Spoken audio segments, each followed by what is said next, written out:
நிறைய பேர் இந்த மாதிரி வாஷிங் மிஷினுக்குன்னு தனியாக செக்ஷன் கொடுத்துருவோம். அப்புறம் இந்த வாஷிங் மிஷின் ஓடுற வரைக்கும் நம்ம எங்கேயே இருக்க மாட்டோம். அந்த வாஷிங் மிஷின் சைக்கிள் முடிஞ்சிருச்சு அப்படின்னா நம்ம வந்து காய போடுறதுக்கு மறந்துட்டோம் அப்படின்னா ஸ்மெல் வரும் ஒரு மாதிரி கிளாத்தில். அந்த மாதிரி ஸ்மெல்லாம் அவாய்ட் பண்ணுறதுக்காகவும் நம்ம மறக்காமல் துணி எடுத்து காய போடுறதுக்காகவும் தான் இன்றைக்கி டிப் பார்க்க போகிறோம்.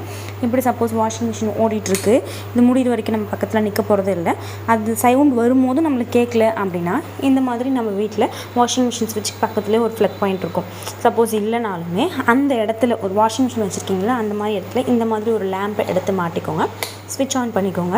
நம்ம அந்த சைடு வேலை பார்த்துட்டு இருந்தோம்னா கூட ஏன் இந்த லைட் எரியுது அப்படிங்கிற ரிமைண்டிங் வரும். அது மூலிமா நம்ம வந்து வாஷிங் மிஷின் போட்டிருக்கோம் அப்படிங்கிறத ஞாபகம் வச்சுக்கலாம்.